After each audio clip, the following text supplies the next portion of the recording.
The chair lays out Senate Bill 3 and recognizes its author, Senator Perry, to explain the measure. Thank you, Mr. Chairman and members. Senate Bill 3 is banning products that contain THC. In 2019, the legislature passed HB 1325 in response to a federal legalization of the hemp plant. The bill was intended to support farmers and to promote an industrial hemp market that was designed to encourage the development of non-consumable hemp products like fiber. However, after HB 1325 became law, companies began to blatantly exploit and violate Texas law by selling products that far exceeded the THC limitations imposed by the definition of hemp. Illegally high-potency synthetic THC products have flooded the marketplace, reaching kids, adults, and transforming generations to addiction and problems that parents wouldn't even have known about or could not have been available if not for these products. To be clear, most of these products are synthetically created. The ingredients do not occur naturally in the hemp plant. They're only created by men in laboratories. Synthetic products are substantially more potent than illegal marijuana on the street and are readily available at many gas stations and retail establishments, hemp shops, head shops across the state. SB 3 bans the sale of all consumable hemp products that contain THC. The only consumable hemp product that will remain legal under this bill are products that only contain CBD and CBG. Additionally, any product that remains legal under this bill will have to be properly labeled and placed in child-resistant packaging as well as registered with dishes. Mr. Chairman, I do have committee sub. The chair sends up the committee substitute, Senate Bill 3, and recognizes Senator Perry to explain the difference. Thank you, Mr. Chairman. The committee substitute makes the following changes. It defines minor to be a person under 21, adds a $10,000 annual manufacturer licensing fee, adds a $20,000 annual retailer fee, clarify that both hemp ingredients and consumable hemp products must be tested prior to the sale, requires retailers to provide written consent to allow dishes or law enforcement to enter a retail store for inspections, creates a Class A misdemeanor for having misleading packaging that makes a person believe the product is intended for medical use, increases the penalty for the sale of the product or of a minor under 21 to a Class A misdemeanor, creates a felony of third degree for intentionally creating a false lab report. Members, we're here today because the industry in 2019, as unfortunately predictable and foretold, was told not to exploit the hemp plant, what was intended for agricultural purposes, to create a fiber market that actually would probably be a large producer of fiber to alleviate some of the cost and supply chains that are increasing our housing costs today, that is now, for all practical purposes, defunct. The industry got caught up in this conversation with THC-laced products to be sold as consumables, and that industry, the agriculture industry as it was targeted to, is really never gotten off the ground because of this particular issue. So it not only provides addiction problems, no quality control products, so you never know what you're getting from the shelf, to youth and others for generationally changing their family dynamics. It ruined a really good opportunity for agriculture that's always looking for a way to reinvent itself to stay viable in a market. It ruined that market also. So with that, I'll take questions from members. Thank you, Senator Perry. Senator Birdwell, you're recognized. Thank you, Mr. Chairman. Thank you, Senator Perry, for your work on this. This is a difficult challenge. So the challenge that I face, the merits of the bill are not in question for me. But this committee in 2019, when Senator Huffman was the chair, Senator Hughes was the vice chair, we had a bill related to the smoking age being raised from 18 to 21. Your bill specifies 21, that anybody under 21 is treated as a minor. And that places me in the dilemma, as both professing, believing Christians, Paul in 1 Corinthians talks about putting away the things of my childhood, which infers that there's an age of reason that says I'm now an adult as opposed to a child. And in fact, many of the individuals that we see here to testify for public testimony that are wearing the cap of either the American Legion, the VFW, those are individuals that at 18 were able to raise their right hand, support and defend the Constitution of the United States against all enemies, foreign and domestic. Why does your bill contemplate 21 as opposed to 18 to use the products that, and I'm going to pronounce them wrong, but cannabidiol and cannabidiol? I'm not sure I'm pronouncing them correctly. I appreciate that. But if the bill is passed and those products of the terms I just used are legal, why would somebody 18, 19, or 20 not be able to use those products? Yeah, and I think that's we always have this 18-year-old debate issue. When do you become an adult? We have it 17 in prison systems. That debate is 17 or 18. We have it with respect to Second Amendment rights. So the bill's not intended to solve that question today, but in being consistent with some of the delivery metrics that have been employed in some of these products, i.e. smokables, being consistent in some of the medical research behind that and where cancer and other things were done. I think that's just kind of a logical connection from 18 to 21 on this subject matter. I'm not suggesting to you that it's just to try to provide consistency, I guess, but we have inconsistent other examples, right? I will say, I have not verified it, but I do believe that the military has a prohibition against these type products to begin with, just a blanket prohibition to start with.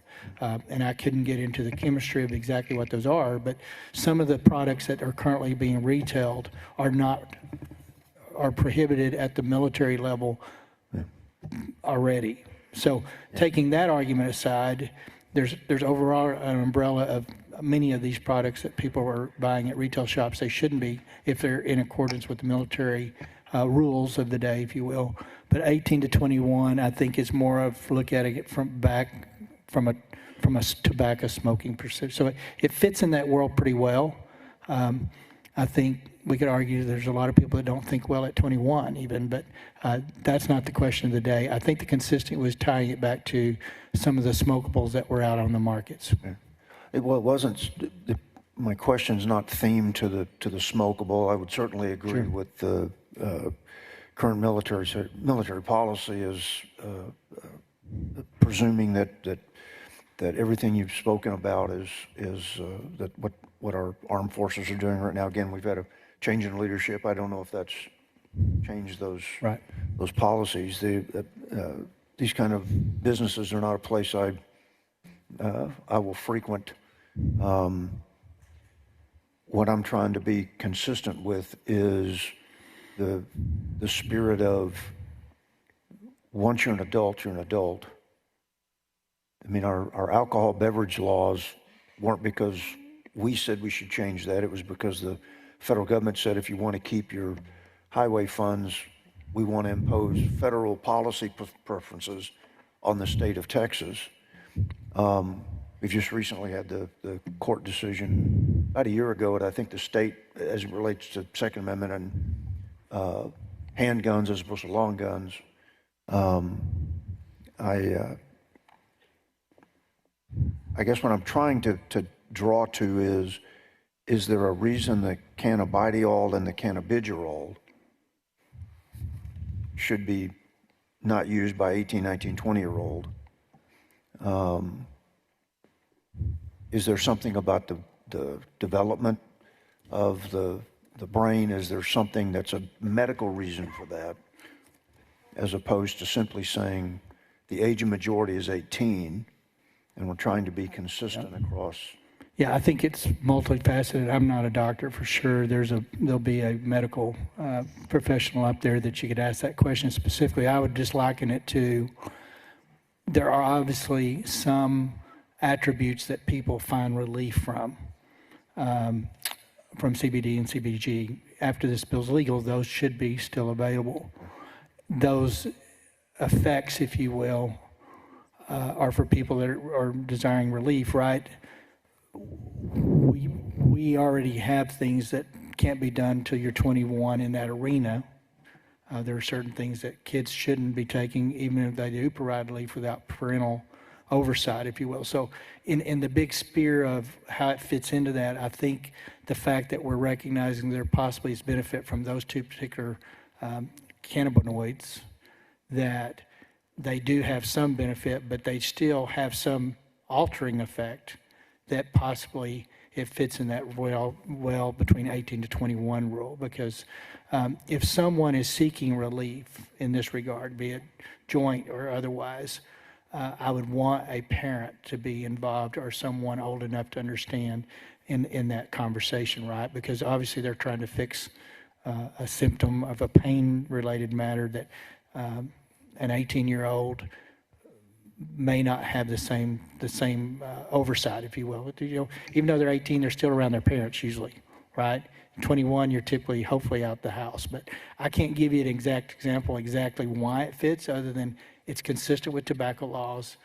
Military's not supposed to be taking these substances, in the impact of leaving two cannabinoids on the shelf that do have some altering effect by virtue of the way the makeup of the plant delivers that. It probably is an altering substance that would justify a 21-year-old conversation versus an 18. But you can ask that to the doctors that will show up. Yeah. Well, thank you for your work. I'm not going to let perfect be the enemy of good. Sure. I'm just, you know, in all my years in service that, well, soldiers were subordinate, you know, they're also adults before the law as well. And so that's why I'm trying to. Right. I'm can trying to be consistent in my view, recognizing that I won't let perfect be the enemy of good. So And I look forward to appreciate it. discussion. Thank I you for your- respect every opinion on any of these subject matters. I'm sad that we're here today because it did destroy an agriculture Oh opportunity. yeah, absolutely, I'm absolutely. sad that we're here today for all the people that have participated in this stuff, not knowing exactly what the quality was that has now created a real harm, if not death in some cases. So Absolutely. that's where we're at. Your assessment. So, okay. Thank you, Mr. Chairman. Thank you, Senator. Thank you, Senator. Dean Saffarini, you're recognized. Thank you, Mr. Chairman. Senator Perry, I heard from some constituents who support your bill strongly, the intent of the bill, the specific provisions such as those that regard the packaging, but they have some concerns that the stringent regulations in the bill would have a negative impact on the producers and the people who are selling and producing non-intoxicating hemp products.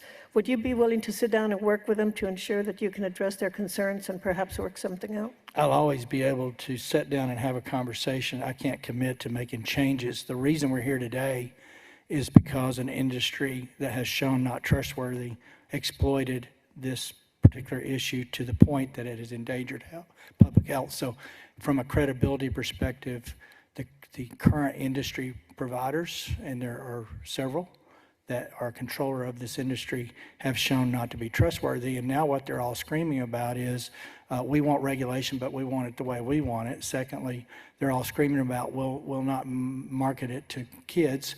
Well, that cow's done got out. It's the Joe Camel program from the tobacco industry. And once they got all the kids addicted, they started pulling back because they got pushback. So we've had this as a retread. This industry's in a retread mode. I guess they think memories are short.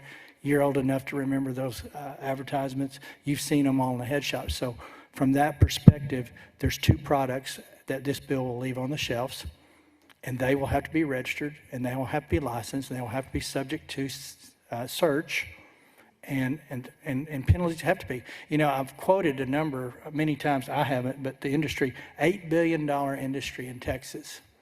Well, if they're making $8 billion in sales, then they can afford to be licensed and have manufacturing fees to support some of the enforcement side of this conversation that we're not currently doing. So I will be willing to listen. I will not commit to making changes to anything in this bill today without a substantive reason why it doesn't make sense. But I think that what we're seeing is we've got to get the genie back in the bottle. Thank you. Well, I will tell them that. They may be listening now anyway. I'm sure they But are. your purpose is not to do away with non-intoxicating hemp products, is it? CBD and CBG will be legal because those are cannabinoids through the chemistry of the plants that develop something that has some medicinal benefit to people that believe that it helps them in that relief, that will still be on the shelf. Okay. It has virtually no THC in it at all.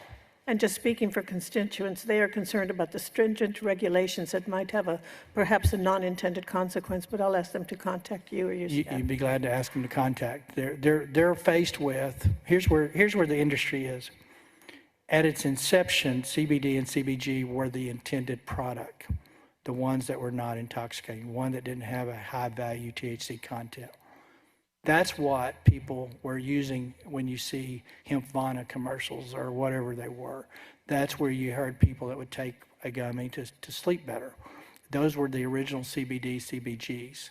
What happened is they took that and synthetically altered the deltas underneath. There's multiple delta components, and exploited that to where you've got extremely high THC content. So it will put them back to the original intent of CBD, CBG, pretty much zero THC content for all detectable purposes that can still be sold. Here's the problem. If they're really honest with you, most of them will tell you that without THC-laced projects, they can't be profitable. And so the gig's up. Thank you, Mr. Chairman. Thank you, Dean Zaffarini. Members, any other questions for the author before we open testimony? Very well, we'll begin invited testimony on Senate Bill 3, and the chair calls Major Mark Melson, Brady Mills, Timothy Stevenson. We're looking for Major Melson, Brady Mills, and Timothy Stevenson, Department of State Health Services. Invited.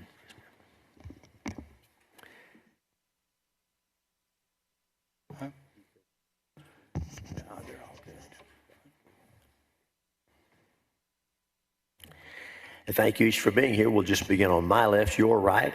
Introduce yourself, tell us who you represent, and give us your testimony. We'll have questions for you all at the end.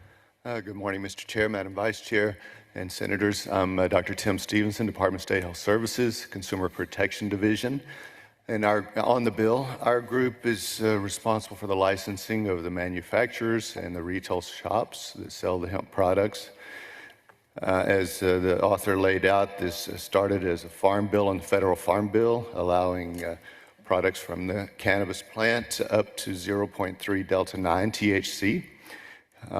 We maintain that one can't synthesize other THCs such as delta 8 and add it back into the hemp product. However, the courts in Texas have enjoined us from enforcing that perspective during ongoing litigation.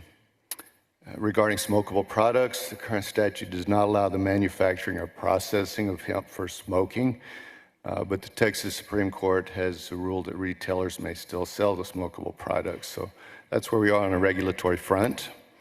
At this time, there are many products of consumable hemp products containing numerous THC, tetrahydrocannabinols, THCs, including smokable products. There are currently approximately 744 licensed manufacturers and 5,043 retail registrants with over 8,300 locations in the state. The file bill will not allow other cannabinoids such as synthetic THCs, but would allow cannabidiol, CBD, and cannabigerol, CBG, which do not have psychoactive properties. I believe I'll stop there, waiting and subject to any of your questions, please. Thanks for your testimony. Welcome. Introduce yourself. Go ahead. Hello, Chairman. Thank you. Thank you to the members. My name is Mark Melson. I'm with the Texas Department of Public Safety Criminal Investigations Division. I don't have a prepared testimony today, but I will be here as a resource witness for the impacts to law enforcement. Thank you, Major. Mr. Mills, introduce yourself. Go ahead. Good morning, Mr. Chairman, Madam Vice Chair, and members of the committee. My name is Brady Mills. I'm the Chief of the Crime Laboratory Division for the Texas Department of Public Safety. We're about 700 forensic scientists across the state with 16 locations to support law enforcement and the criminal justice system across the state, and I'm on the bill. I'd like to thank the Lieutenant Governor, Senator Perry, and their staff for their tireless effort on this topic. Testing of marijuana and hemp materials has been a challenge for forensic laboratories since the original bill was passed. And that is, we had to segue into doing quantitative analysis for Delta-9 THC. DPS has reviewed the bill and believes from a laboratory perspective that the bill would streamline the forensic analysis of evidence in our crime laboratories. Senate Bill 3 supports the DPS mission of protecting and serving Texas by giving clarity to the regulatory environment in the consumable hemp products. It will allow us in the laboratory to move back to an analytical testing methods that we used in the past to just identify the presence of THC. Just as an example, in the last 2 years, we've tested about 17,000 vape cases that were submitted to our laboratories. And these cases will take anywhere between 2 to 4 times longer than a standard case. With passage of this bill, we would be able to revert back to the old methodology where this will be just a case. With that, I'd be happy to address any questions that the committee may have. Thank you, Mr. Mills. Senator Perry, the panel is yours. Yeah, to dishes specifically, the courts are still working on some of these issues, but when Senate Bill 3 is passed, there is significant enforcement operations for you guys as well as DPS. You've given us a kind of an estimate. I think I put it in the rider for some LAR support for that enforcement. You will have, the question is, will you have the manpower to enforce as well as DPS and law enforcement these licenses and registrations and product inspections? If the rider were to pass, we have seen some language around a rider that would give more resources to that, and we believe we could enforce a frequency of inspection more closely to around 1 year time period, maybe less depending on the number of registrants that there are. Right now, we're not at where our frequency is over 5 years. Okay. Is it, you may not be able to answer this, how many licenses are currently in Texas? Yes, sir. You said it there at the first. 5,043 retail registrants, and they can have multiple locations, so 8,300 locations now, retail sales. I've heard estimates that triple that number as far as operators that are not registration. Do you have anything that would support that? I don't have any data on that, sir. That's fine. On the DPS side, and y'all are going to hang around for the teacup bill also, correct, 1505? Yes, sir. Because I do have some questions there. It's almost unenforceable today by the way the market has put these synthetically made products on the street, correct? The biggest challenge is the discussion about THC-A or THC Delta-8. And so the question about the legality of those are cleaned up with this legislation. So THA, for those that don't know, if you were to go get a bag of THA, it's just a regular pot bag. It's what it looks like, right? Yes, sir. It's like the old style bag. Is the marijuana coming through the synthetically created ones hotter or more intense in THC content than the previous used to be homegrown varieties of the, when I grew up in the 70s and 80s? Looking at the data that we get back in our laboratories and then also laboratories that are testing some of the edible components, the concentration of THC is higher. Okay.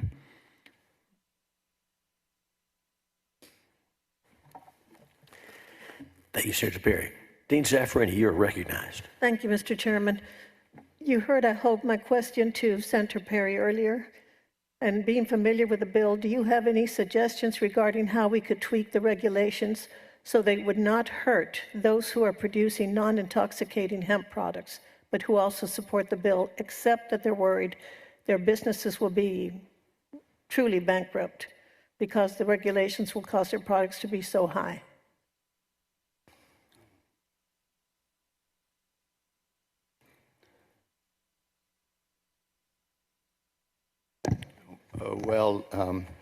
As stated, the CBD and the CBG would be allowed in this bill.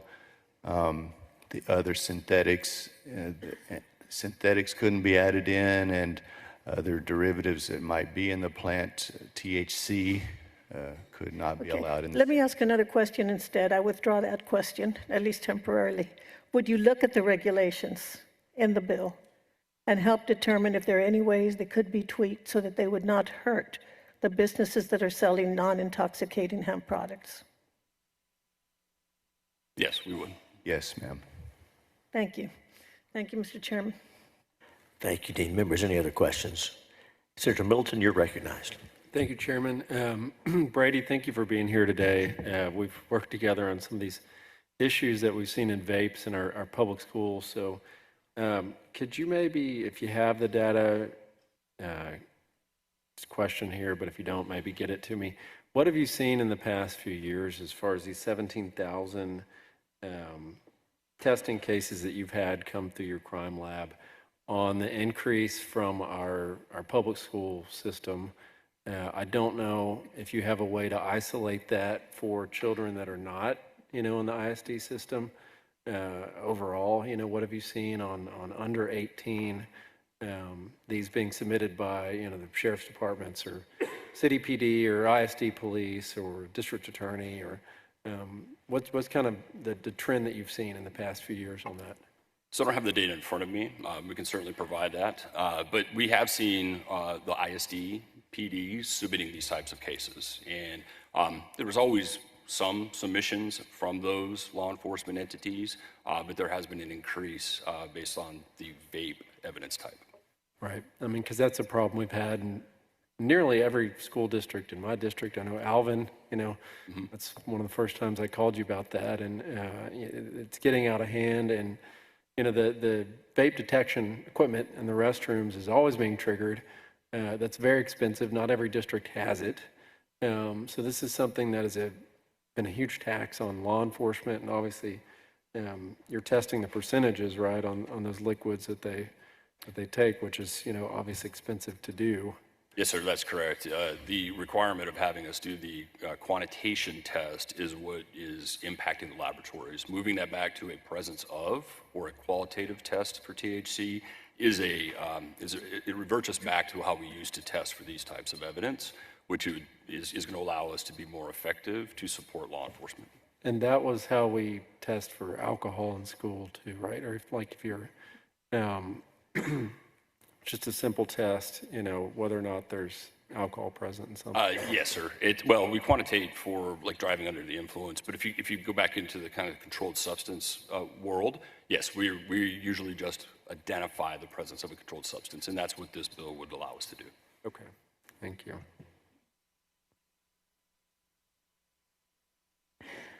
Thank you, Senator. And if I can ask a question, and Dr. Stevenson, Major Melson, Chief Mills, thank you for being here and your work on this. And I'll pose a question to the panel and to the author. The bill, once the bill passes, what would enforcement look like? The responsibility for the Department of State Health Services and Department of Public Safety. And anybody can take a stab at that, please. Yes, sir. So the licensing and manufacturers, registration of registrants, retail sales should remain as it is in the sense of that application and approval. The inspections would, in many respects, we would still be looking at CBD, in this case CBG allowed, but the other cannabinoids would not be allowed. Manufacturers are currently required to test for the presence of Delta-9 THC. And with the current statute and regulation being enjoined in the litigation, the other THCs are not regulated right now. We don't typically test for those because we don't have a statutory authority to enforce. So if this bill were to pass as is, those other THCs would not be allowed, and they would be screened through the manufacturer would provide testing and data on that, and then we could verify that through our laboratory testing. Thank you. Anything else from DPS on that, please? Go ahead. Yes, sir. Yes, sir. From the perspective of law enforcement, since the passing of the first bill, it's been a great challenge to the fact that we play a dual role. One is to protect the citizens of Texas, and number two is to enforce the laws of Texas. And what has happened since the beginning of the law, the hemp law, and then especially most recently with the synthesized elements of the hemp, is that there is great confusion on what is legal and what is illegal, especially from the side of the road perspective. So if we were to protect the legal property of a citizen, or if we were to enforce the law on the side of the road, you have to know what that substance is, whether it be a user amount, whether it be a small amount of consumable, or whether it be an 18-wheeler load. There are currently no roadside presumptive tests that are recognized by our DPS lab as sufficient to be able to tell anything more than the presence of. In other words, there's a qualitative analysis that can be done, but we have to, the police officers have to make a decision on the side of the road at that time to either seize the substance if they can't prove what it is, send it to the lab. If it ended up to be a legal substance, then that substance is potentially destroyed, and that's going to come with civil liabilities when an officer was just simply trying to do the best job that they could, not being able to conduct a sufficient test. So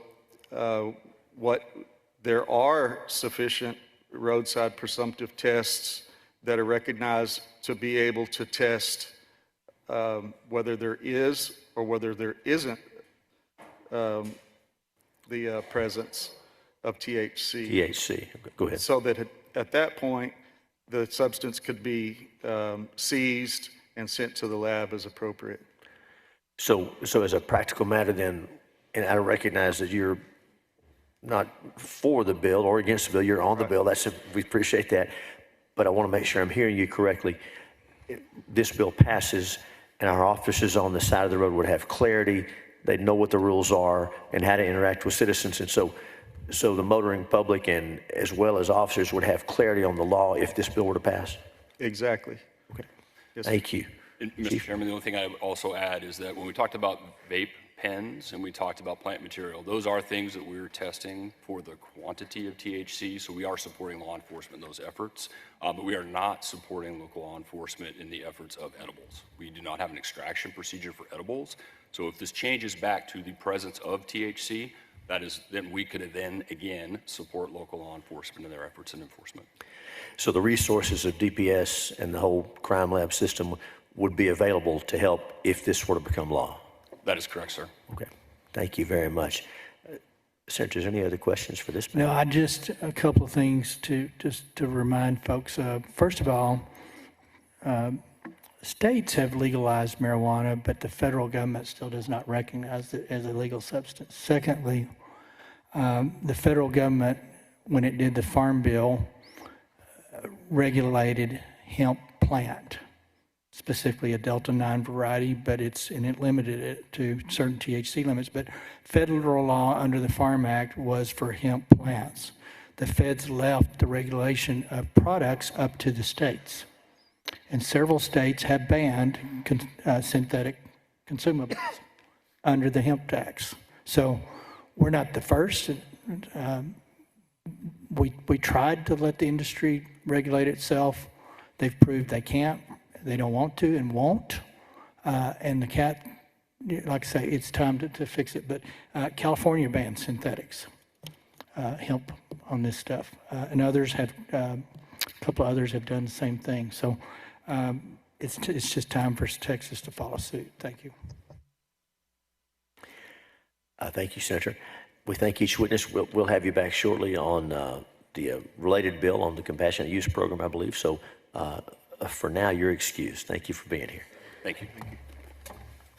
As we continue invited testimony on Senate Bill 3, the chair calls Chief Steve Dye, Sergeant Justin Arsenault, Sheriff Brian Hawthorne, Dr. Lindy McGee, Again, we're looking for Chief Steve Dye, Sergeant Justin Arsenault, Sheriff Brian Hawthorne, Dr. Lindy McGee.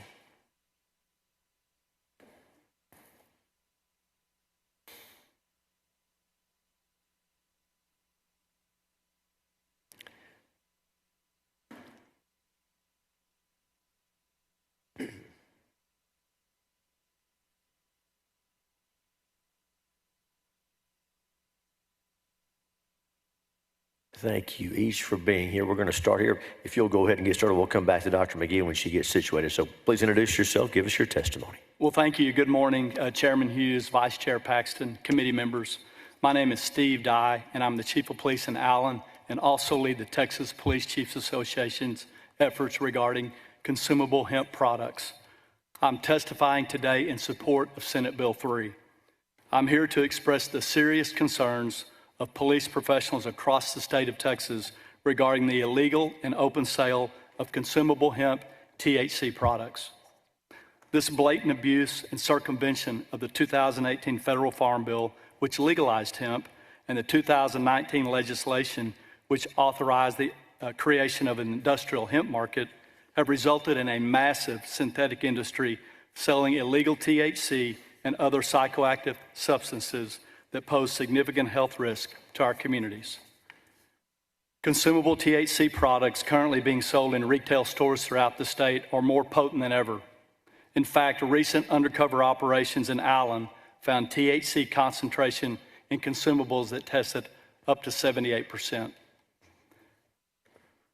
As law enforcement professionals, our concerns include THC consumables are significantly more potent than ever before.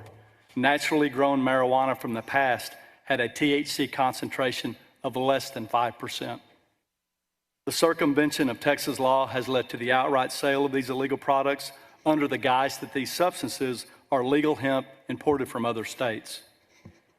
Disregarding state law, companies are chemically modifying industrial hemp to create synthetic THC cannabinoid variants that are sold over the counter. Labels on many products do not reflect the actual level of THC inside the packaging, which is leading to accidental intoxications, overdoses, and increased addiction for these psychoactive products, particularly to our youth. Products containing synthetic THC variants are incorrectly tested and intentionally mislabeled by out-of-state laboratories over which Texas law enforcement has zero oversight and enforcement. We have found these retailers' certificates of authenticity are either non-existent or do not match the actual THC concentration in the products. Consumers have no idea what they're ingesting in these synthetic hemp products. THC consumables are being infused into normal-looking foods with packaging and sugary flavors often targeted to youth consumers. Easily accessible high THC cannabis products pose significant health risks to adolescents, including evidence that heavy and early use is associated with schizophrenia, bipolar disorder, depression, anxiety, lower IQ in adulthood, changes in brain structure, and increased risk of psychotic symptoms. A recent study conducted by the Hobby School of Public Affairs at the University of Houston found that 55% of Texans support a ban on these THC consumables, and in my community, I can tell you that number is much higher. More and more THC overdoses are occurring in our county jails and hospitals. We all remember the K2 spice bath salts crisis in which we were quickly able to eradicate the retail market due to numerous deaths. These high THC consumables are no different other than they are causing slower, less conspicuous deaths and disabilities. Currently, testing is required on every THC consumable seized by law enforcement. Police departments can't afford the testing, and these retailers know it. In addition, many district attorneys across the state won't prosecute these cases due to ambiguity in the law or for political reasons. This plague needs to be addressed at the local level, as it is a prolific problem in every city and every town, and state agencies will never have the resources to regulate or properly address. Local law enforcement needs a definitive statute that allows our departments to make arrests and seizures without the need to test products. Testing should always be the responsibility of the seller. Momentarily, you will hear from Allen PD Narcotics Sergeant Justin Arsenault regarding the facts discovered at some of the retail shops in Allen, which is indicative of the crisis in communities across Texas.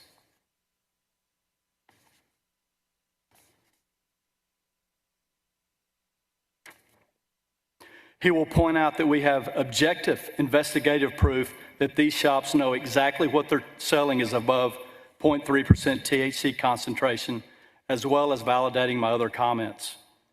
I provided handouts to you of a letter signed by the Texas Police Chiefs Association, the Sheriff's Association of Texas, the Texas School District Police Chiefs Association, TMPA, and CLEAT, with all groups unified in support of Senate Bill 3.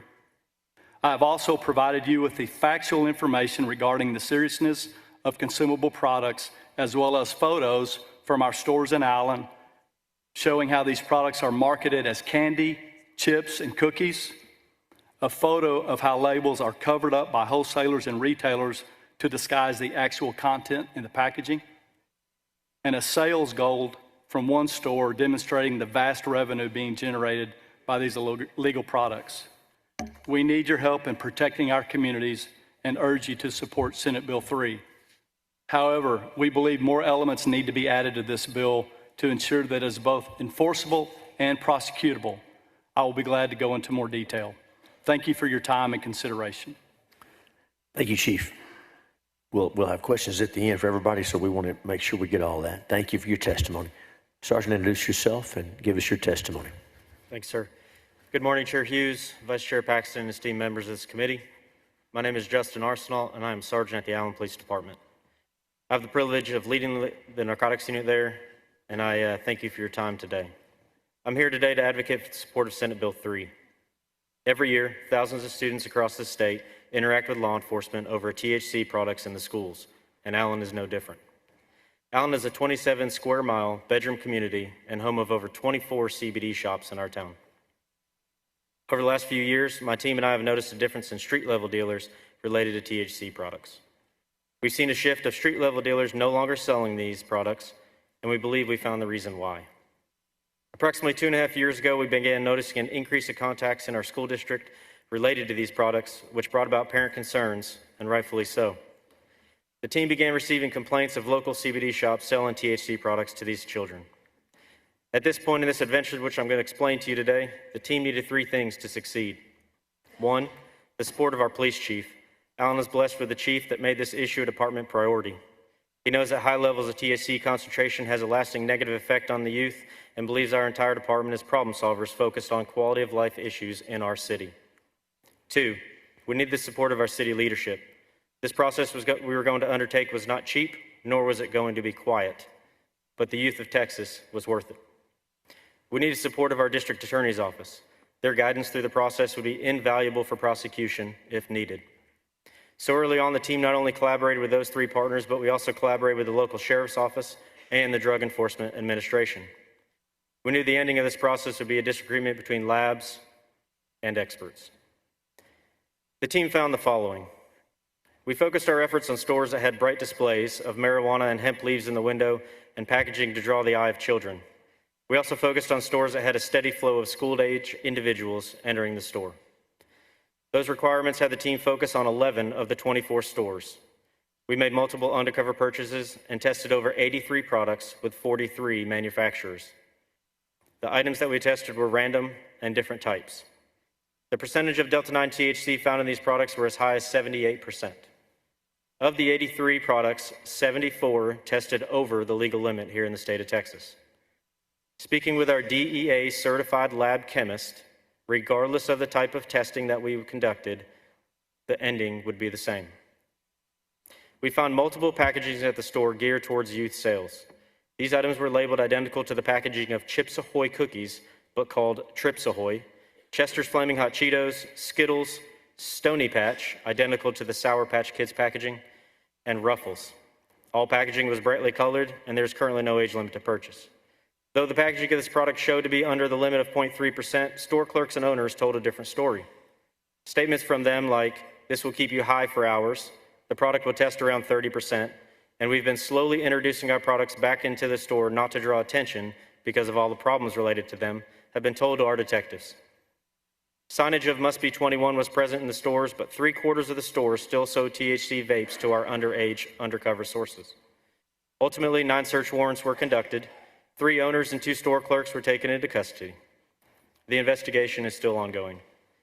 Our lab reports clearly show an entirely different picture than what the stores and manufacturers are showing on their COAs.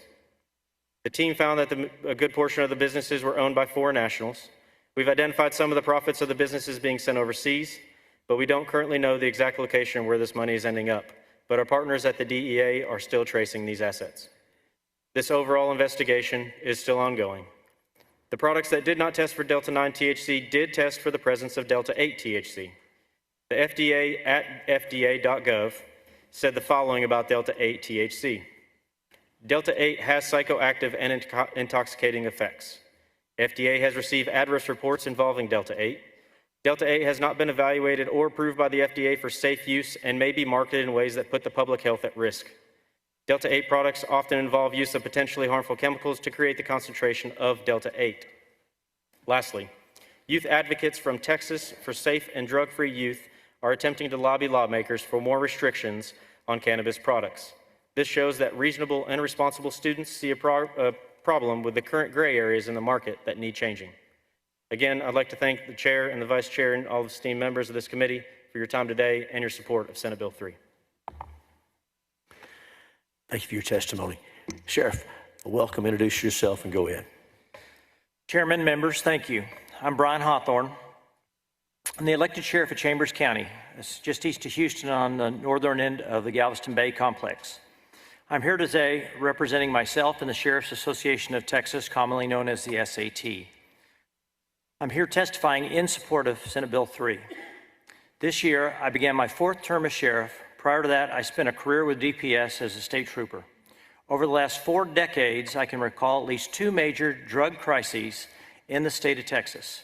The homemade methamphetamine problem of the late 90s and early 2000s, and the spice, K2, bath salts problems of the 2010s. Today's proliferation of the unregulated THC-laden products all over our streets and in our schools is the latest crisis. Senators, we, law enforcement, and the Texas legislature learned the hard way through those other crises that we cannot chase after and attempt to prohibit the individual compounds and isomers every session because the illicit drug makers will always be more nimble than the legislative process. Thankfully, this bill, Senate Bill 3, recognizes the past issues, and instead of trying to target only today's problem, Delta-8, or one of the other many 100+ cannabinoids from the cannabis sativa plant, the SB 3 makes them all illegal, except CBD and CBG. Complete prohibition of the THC is the only way to solve this problem that the hemp bill created. We have well-regulated, low-THC medical prescription programs in this state. Let's make sure the program is robust and able to meet the needs of Texans who truly require this kind of treatment. While SAT, the Sheriff's Association of Texas, and I support the bill, I completely agree with Chief Dye. We need more enforcement options for law enforcement that do not require laboratory testing. Banning all THC laboratory testing makes laboratory testing and prosecuting these cases much easier, but it doesn't change the arrest dilemma that we have on the side of the road or when we're standing in the boys' bathroom at the school. In closing, SB 3 is a great step forward in returning Texas to our pre-hemp anti-marijuana enforcement posture, and the Sheriffs of Texas fully support it.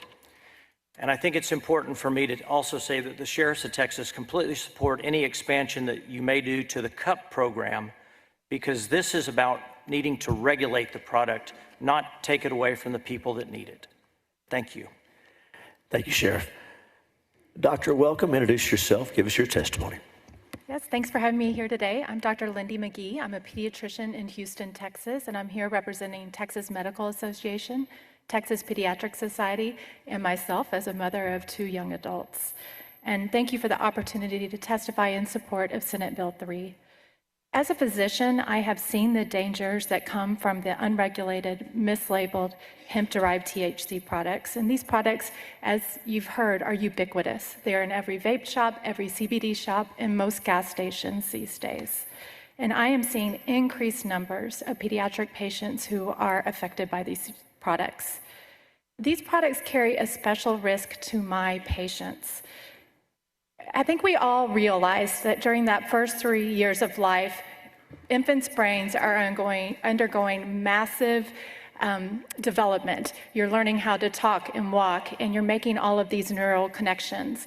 What is less realized is that what happens during adolescence and young adulthood through the age of 21, one of the reasons why 21 is important, is that you undergo this pruning process. So you prune down the connections to the ones that are most important. When you expose to THC to the brain during this pruning process, you are more at risk for developing cannabis use disorder or cannabis addiction. You're at risk for permanent learning and memory loss, IQ loss like you talked about. You're at increased risk for not attaining your educational achievement, so affecting your whole life if you're a high school dropout, college dropout, and increased risk of psychosis.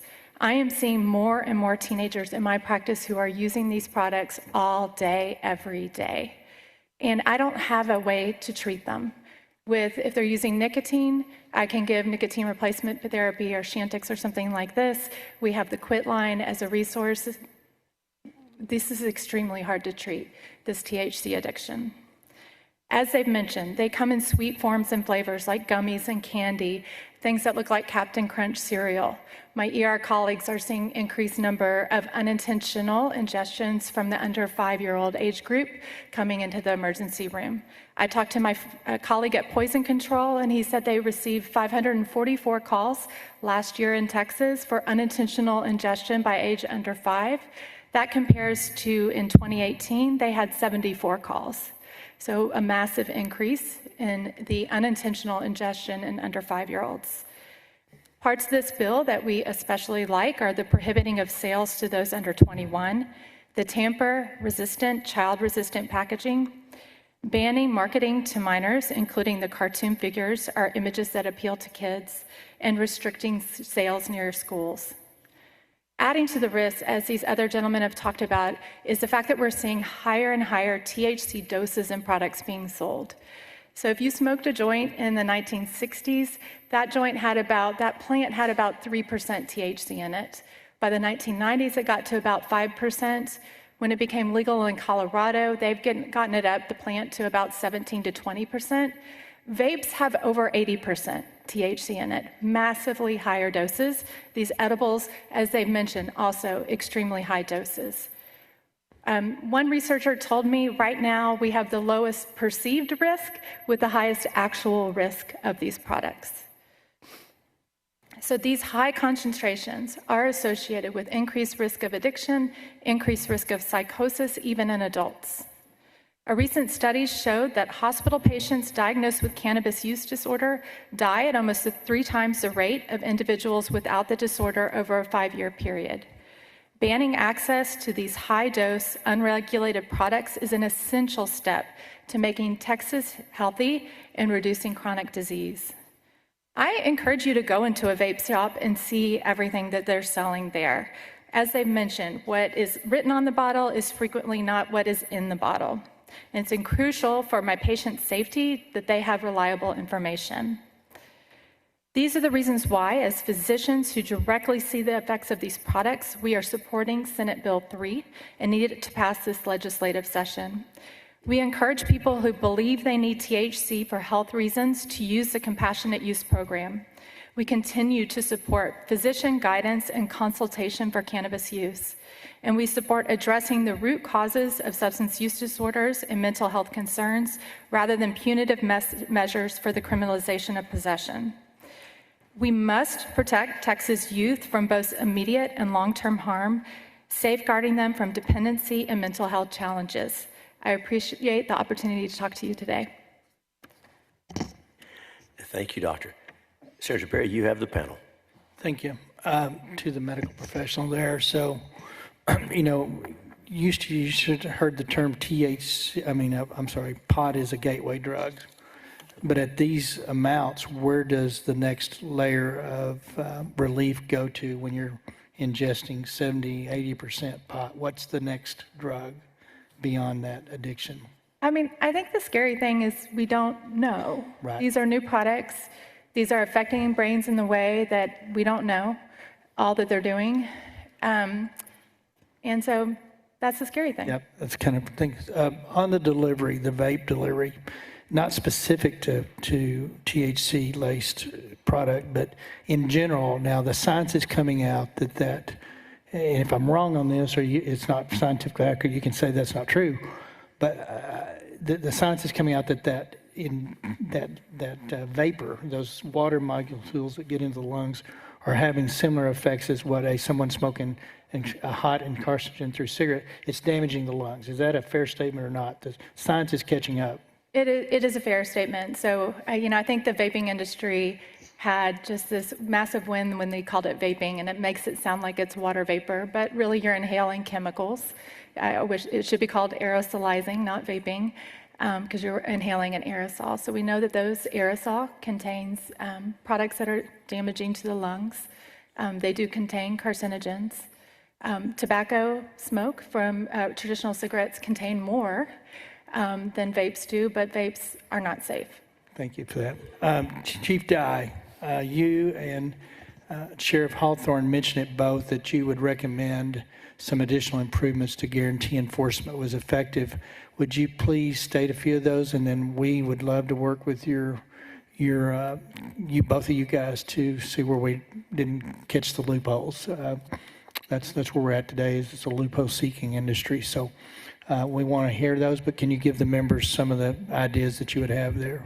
Sure. In reviewing this bill, it's a great bill. We love the intent, but we want to shore it up again, as I mentioned, so it's enforceable and prosecutable at the street level at 2 a.m. on night shift, right? So some things that we would like to see added, we would love for the lab where the retailers have to test their product to be a Texas lab, a certified Texas lab.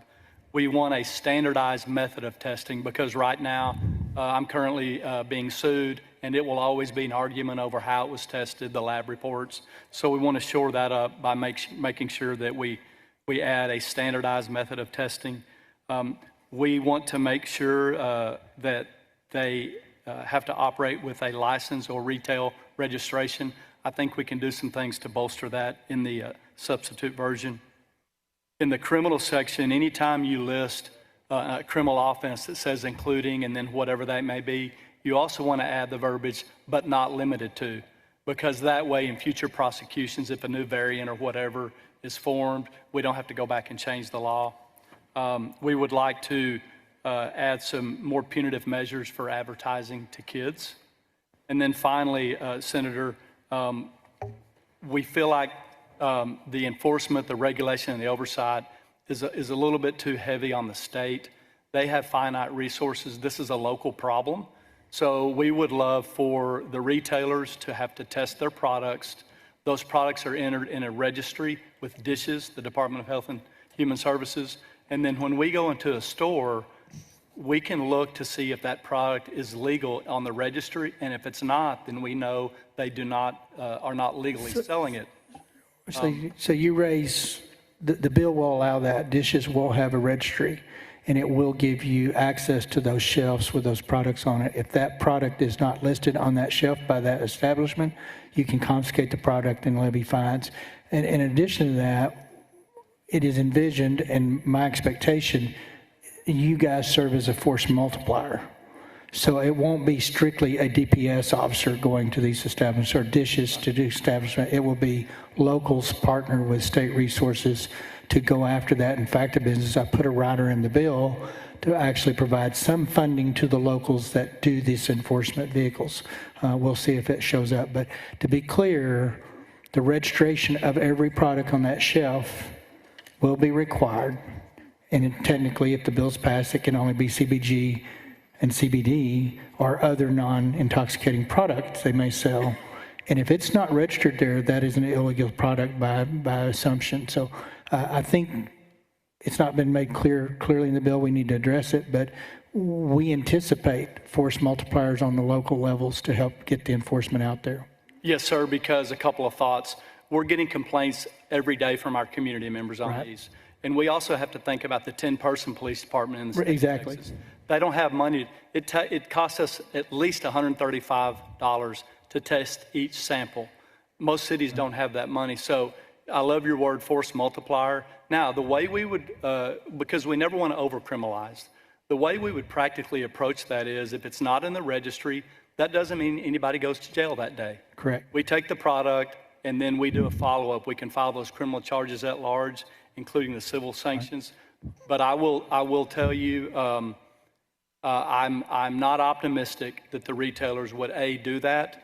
And quite frankly, Senator Zaffrini, to your earlier point, ma'am, of our 24 shops, 2 have been really supportive of our efforts because they're very legitimate CBD shops, and they don't like what this product has done to their reputation and their profession. But sir, and committee members, ma'am, the vast majority of these retailers, in our opinion, will not be able to stay in business if they are only selling legal products. That's correct. And I hope those 2 see a proliferation of volume of businesses for the good stuff. Yes, sir, absolutely. And again, to reiterate, we also support the compassionate use program because that's a. We're going to have that bill up next, and we'll go there. Sheriff, any other additional comments to make it more effective? So, Senator, on your initial question to the doctor about gateway drug, the original marijuana world, if you remember K2 and spice, the kids thought that it was absolutely harmless. They could buy it in the convenience store. Probably 50% of what is in my jail and probably every jail in the state of Texas is a mental health crisis that was created from K2 and spice. And then the other half of that is probably from methamphetamine.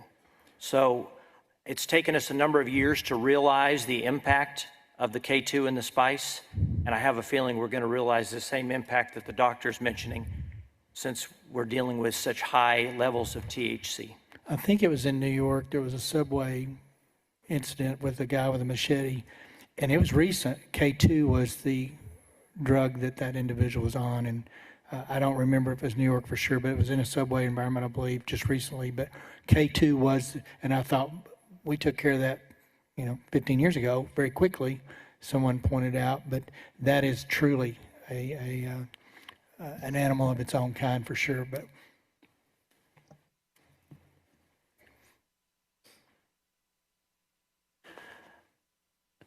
Thank you, Senator Perry. The chair recognizes the Dean of the Senate. Thank you, Mr. Chairman. Dr. McGee, is there any scientific evidence regarding the long-term impact of CBD and CBG on youth and their brain development? CBD is more studied. CBG is not very well studied. I don't know of any on the long-term impact in youth. I think the research is just starting to be done on a lot of these products. And specifically regarding non-intoxicating CBD and CBG, is there any evidence at all? There's not evidence of safety, and there's not evidence of harm because there's not good evidence in studies in youth. Thank you. Thank you, Mr. Chairman. Thank you, Dean. Senator Birdwell, you're recognized. Thank you, Mr. Chairman. I may be repeating what I didn't catch everything Senator Zaffrini said in her question, but so we may be parallel here, but I want to ask, I think it's a similar vein. First, let me tell Chief and Sheriff, thank y'all. I've seen y'all many times in testimony. Thank y'all for joining us today. My question today, though, is for Dr. McGee. CBD and CBG right now in the state of Texas is being synthesized with THC. The bill passes, makes it criminal that THC is synthesized into CBD, CBG. That is unlawful at the felony level, based on what the bill says. So if the bill is passed and obeyed by our CBD and CBG shops and does not contain THC, does CBD that is lawful to this bill and CBG lawful to this bill, what is the impact on the 18, 19, and 20-year-old brain development for the lawful use as this bill intends for CBD and CBG to be used? Yeah, that's why I'm saying I think the research isn't there. So the decision is to decide whether you wait for something to show harm and then pull it, or you wait for proof of safety and then allow it.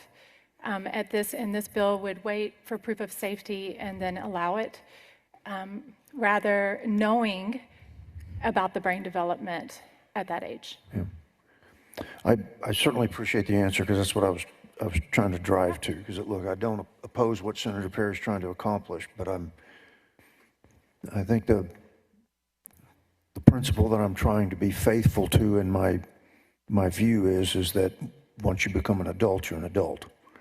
And so that's why I was looking for the medical, because right now we know that the CBD and CBG that's out there as a product now is absolutely unhealthy.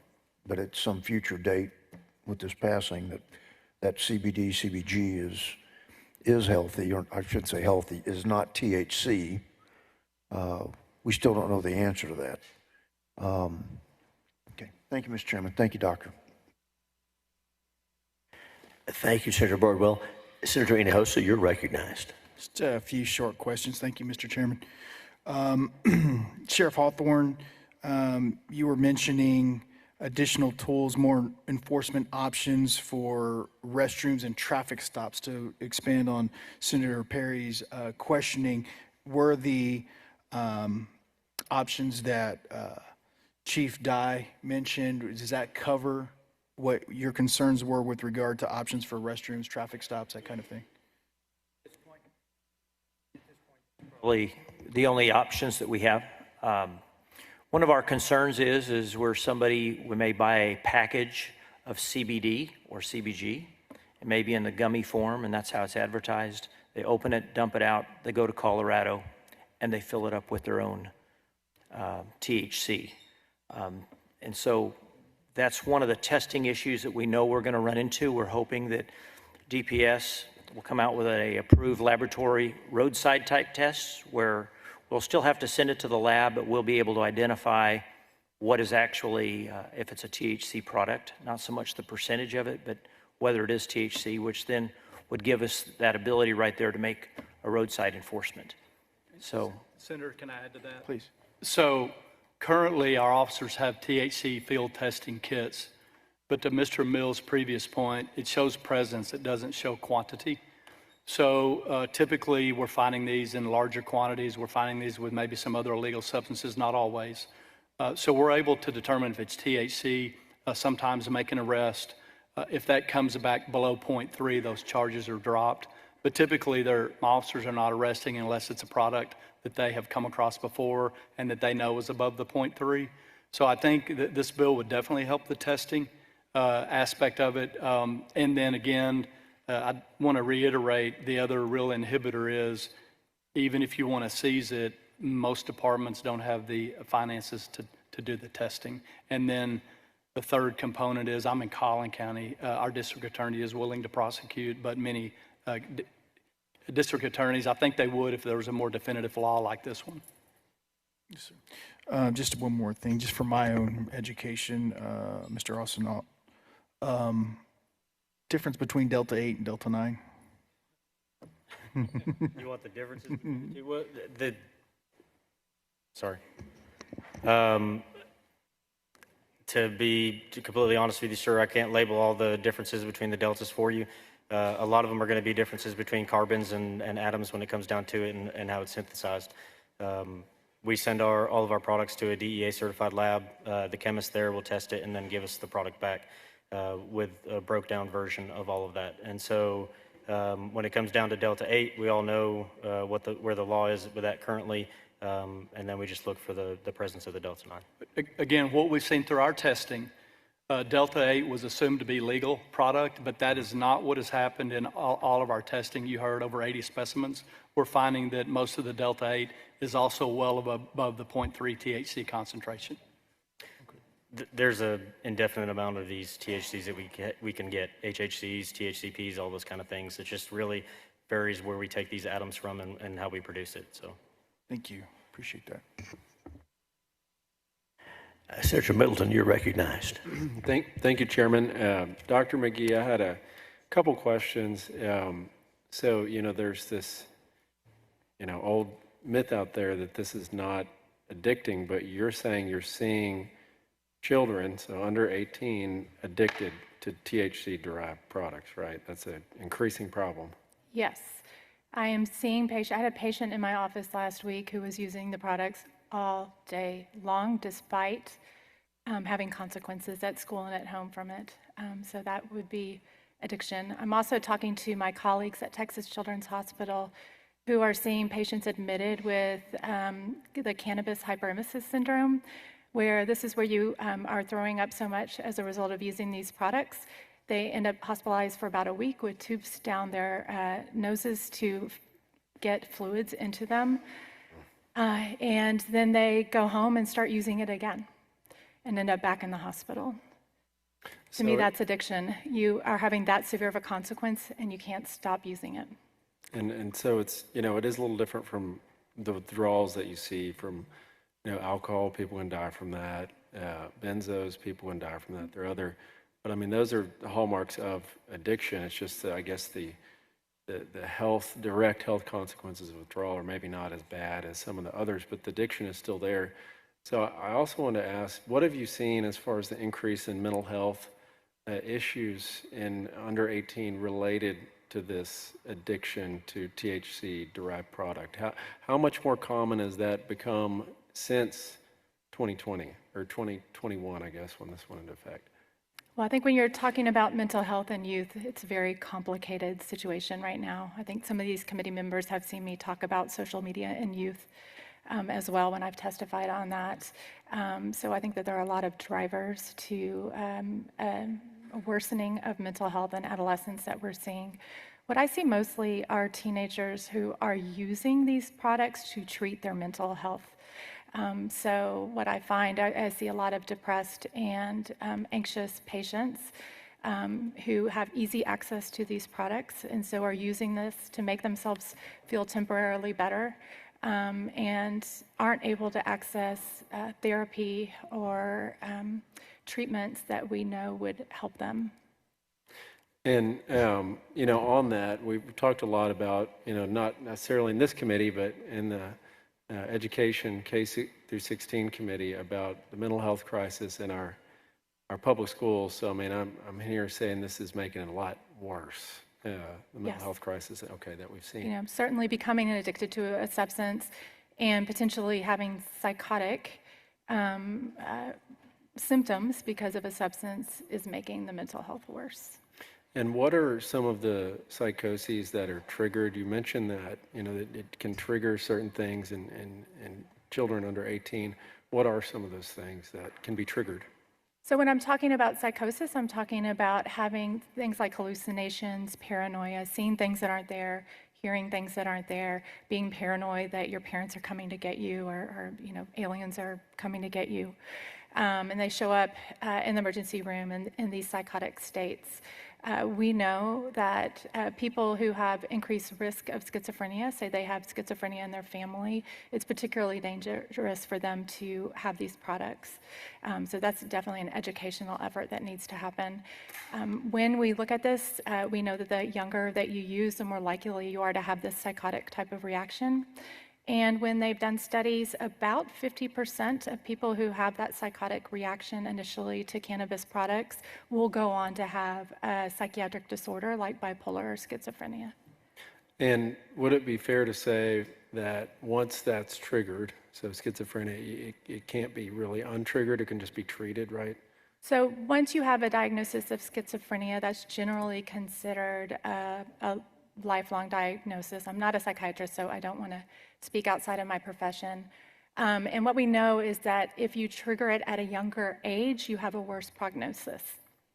And that's what these products are doing.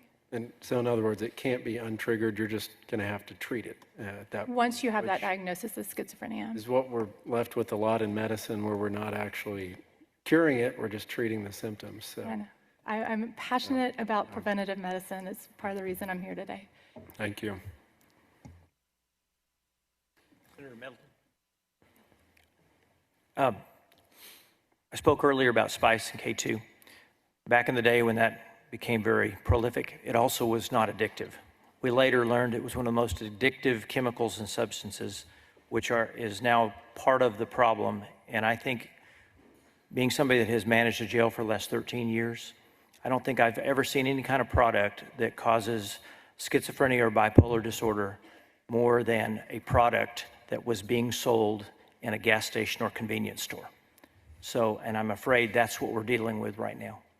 Thank you. Thank you. Members, any other questions for this panel? Thank you each for being here. Thanks for all you're doing. You're excused. Thank you. Now, for the benefit of those here watching this bill and the other bill left on our agenda, we are going to leave Senate Bill 3 pending, and at the same time, we're going to lay out Senate Bill 1505. Senate Bill 1505 is about the expansion and improvement to the compassionate use program. The bills go hand in hand, so we're going to recognize Senator Perry in a moment to lay out Senate Bill 1505. Senate Bill 3 is still before us. We'll have invited testimony on Senate Bill 1505, and then we'll have our public testimony together because so many witnesses are here on both. So with that roadmap, the chair lays out Senate Bill 1505 and recognizes its author, Senator Perry, to explain the measure. Thank you, members and Mr. Chairman. Senate Bill 1505 is Texas Compassionate Use Program, or affectionately known as TCUP. Since 2015, the Texas Compassionate Use Program has provided physician-prescribed low-TH cannabis to patients with statutory designated medical conditions. The goal of the program has always been to provide patients with very serious medical conditions the right to try low-THC cannabis as an alternative option when traditional medical approaches have previously failed or been ineffective at providing the patient relief. Senate Bill 1505 seeks to modernize TCUP by creating a dispensing organization satellite location to improve the transportation and overnight storage of prescriptions. Additionally, the bill allows DPS to grant up to 6 TCUP dispensing licenses, and currently there are 3, so adding 3 other licenses. Furthermore, the bill clarifies that there can be up to 5 milligrams of THC per dosage unit. A package or container cannot contain more than 300 milligrams of THC, and a patient may not possess more than a 90-day supply. Senate Bill 1505 will also allow the administration of low THC cannabis through the use of pulmonary inhalation. This is a new delivery method that will allow patients to utilize a faster acting administration method if needed for their particular medical conditions. Currently, those medical conditions statutorily allowed for are epilepsy, seizure order, multiple sclerosis, spasticity, amyotrophic lateral sclerosis, autism, cancer, incurable neurodegenerative disease, post-traumatic stress disorder, or a medical condition that is approved for a research program. The current TPUC program has provided many challenges to actual practical application and dispensing of TCUP, of THC, low-level cannabis, prescribed by a physician. This bill would actually allow multiple locations where distribution can occur. Currently, as an example, if you're in Lubbock, Texas, and you're on the program, you went through the process, doctor prescribes it, it is out of Austin, Texas, a courier, if you will, a deliverer, will take it to Lubbock, Texas, and deliver it. If that individual is not there in person to meet you for that delivery, that Austin person will have to go back to Austin. And so it's become very much impractical in its actually access to TCUP administration for delivery. So this bill cleans that up and provides a few satellites under the current licenses, expands license by 3, and will allow people that truly are prescribing through a physician for this medical treatment to have access to it. Thank you, Senator Perry. Members, any questions for the author on Senate Bill 1505? Very well. We'll open testimony, beginning with invited testimony on Senate Bill 1505. The chair calls Chief Wayne Mueller, Department of Public Safety, Nico Richardson, Jervon Singletary. For our first panel, Chief Wayne Mueller, Nico Richardson, Jervon Singletary.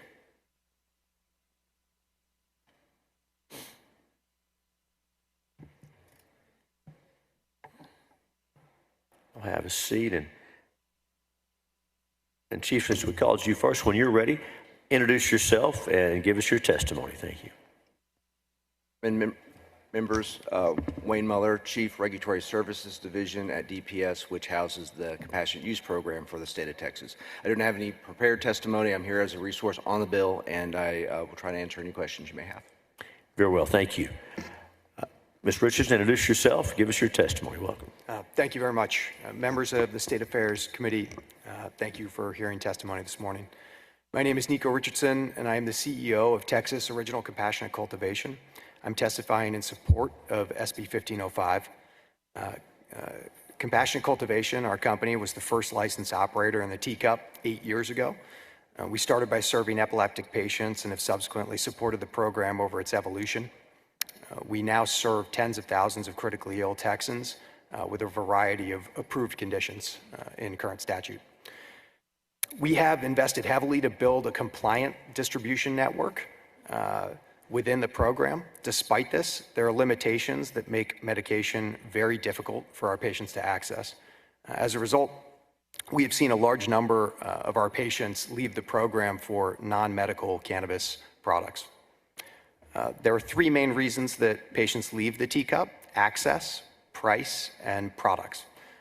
The improvements in SB 1505 will reduce these barriers for our patients. Right now, we may only store our medicine, as Senator Perry said, we may only store our medicine in one location, but we have a statutory requirement to serve the entire state of Texas. Our facility is located just south of Austin. That means in order to serve patients outside of Austin, our drivers travel from a variety of pickup sites across Texas every single day. This adds exorbitant cost to deliver the medicine, and that cost ultimately falls on our patients. It also means that patients living outside of Austin must wait a longer time to get their medicine. And for some remote regions of Texas, that can be up to 2 weeks. With DPS-approved satellite locations, our patients who live in remote areas of Texas will be able to receive their medicine in a timely manner. Satellite locations will also reduce our delivery cost and thus the cost of the medicine for patients. Please keep in mind that health insurance does not cover teacup medication, and so the full cost of this medicine is borne by the patients. Patients also leave the system because they cannot access the products they need for their condition. Patients with conditions like stomach cancer have great difficulty ingesting medicine orally, and some episodic conditions require rapid relief, which cannot be delivered with orally ingested products that must pass through a patient's digestive tract first. Pulmonary inhalation will offer more efficient treatment for these patients. And lastly, measuring THC limit by milligrams instead of 1% potency will cut filler ingredients, reduce gastrointestinal issues in patients, and allow for better delivery mechanisms like capsules, transdermal patches, as well as pulmonary inhalation. We're very grateful to the Senate for bringing these important improvements to the teacup and believe that these changes will help a lot of Texans. We wholeheartedly support SB 1505. Thank you. Thank you for your testimony. We'll have questions for all of you after this panel. And Singletary, welcome. Introduce yourself. Give us your testimony. Hi, thank you. My name is Jervon Singletary, and I serve as Vice President of Compliance and Government Relations for Good Blend. I'm testifying on behalf of support of SB 1505. Thank you for the opportunity to come before you today. Good Blend is one of 3 licensed medical marijuana providers in Texas, working to unlock the benefits of medical marijuana by providing safe, high-quality products prescribed by licensed physicians and free from harmful byproducts like pesticides and heavy metals. We appreciate Senator Perry's work on this legislation and would like to highlight several key improvements that will expand patient access while maintaining safety. First, by allowing overnight storage at satellite locations, SB 1505 will allow patients to access patients to access new parts of the state where it's currently not feasible for our drivers to deliver products. Right now, each morning, our team has to drive from our headquarters in Austin to pick up locations, and sometimes our patients' homes to deliver pre-ordered products. For products that are not picked up within the limited time window, they are then driven back to Austin at the conclusion of each day.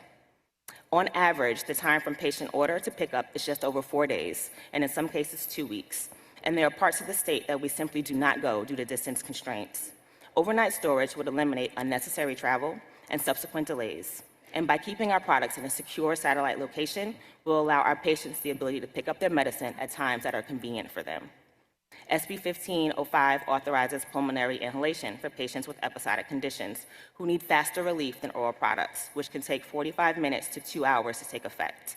There are patients like our senior citizens with progressing ALS or people who have epileptic seizures. Their symptoms could strike at any time, and every second counts. In those cases, immediate relief is needed, and that is the benefit inhalation provides. By addressing these key areas, satellite storage and inhalation, SB 1505 broadens patient access while ensuring therapeutic benefits of medical cannabis remain safe, regulated, and effective. Thank you again for the time to come before the committee to share our support for the State Compassionate Use Program. We appreciate your consideration, and I am happy to answer any questions you may have. Thank you for your testimony. Senator Perry, you may question the panel. Thank you. Back to DPS. You're the department that would issue the new 3 licenses, correct? Yes, Senator. You're also the department that would set out the rules for the satellite storage and location, how that would look and work, correct? Correct, Senator. Okay. I'm asking not to address past problems associated with getting the licensing out where it needs to be, but the SB 3, I think, has a September 1, 25 enactment date. And the teacup bill is going to parallel that fairly quick. What I guess I'm going to get to, just to the heart of it, I think everybody is serious about having a very effective, pragmatic teacup program, especially if we're removing people that are currently getting unregulated, arguably, as Senate Bill 3 described, not good product. So what is it in your estimation today, knowing what we're talking about doing 5005, and how long, if anything, that is a problem or a challenge for you to get behind getting those 3 licenses vetted? My understanding is there's hundreds in applications standing there to be done. I don't know if you pull from that pool or if you reopen it, how you do it, but once that, and the existing licenses, they're ready to go. But how long is it going to take you to get the rules and set up to do these new locations for existing first and primary, because they're already established in the market and have physicians that are in network that understand how to do this program? What I don't want to do is come back in 2027 and find out that we're still in rules process. What's the time frame does it take to get this particular bill implemented for satellites and the additional 3 licensees processes? Sure, Senator. So the satellite locations, I would not anticipate that will take a lot of time at all. We already have a bit of a template. Born out of COVID was the concept of temporary pickup locations. So we work with the licensees on having a location where the courier can meet up with the patient, say in El Paso or some of these remote locations that they will send the courier to on occasion. It's not nearly as good as accessibility for the patient for all the reasons that have already been described.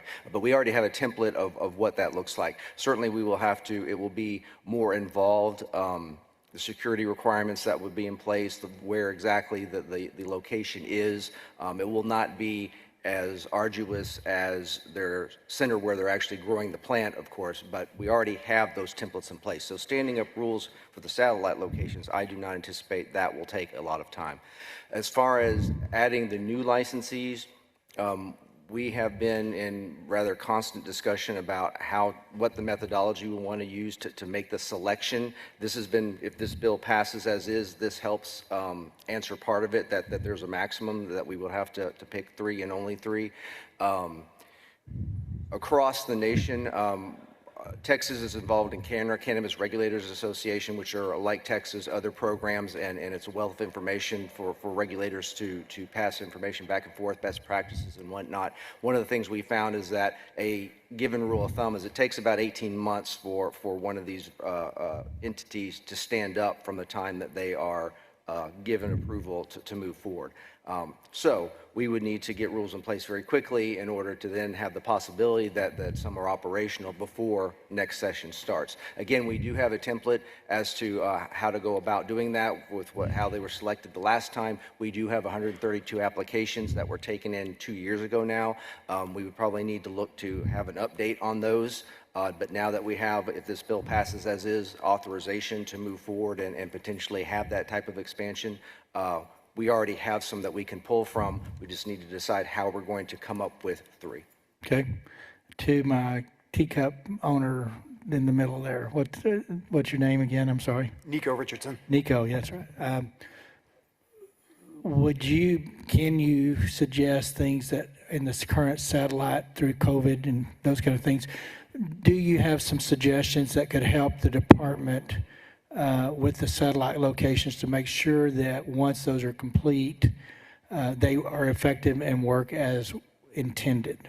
I don't know if you know anything like that today, but I would encourage the department to talk to the 3. You only have 3 licenses out there, and my understanding really is there's only 2 that are really participating at a robust level, or at least at some delivery level.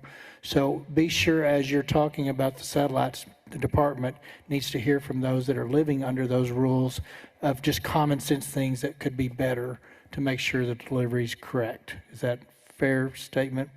Okay. Absolutely. Don't operate in a vacuum on either side. Don't assume either side knows, but there are things I'm sure that we learned through the COVID satellite conversations that in hindsight probably could be a little bit better, and I would encourage you guys to work together to make that happen. Thank you. Thank you, Senator Perry. Senators, any questions for this panel? Very good. Thank you for being here.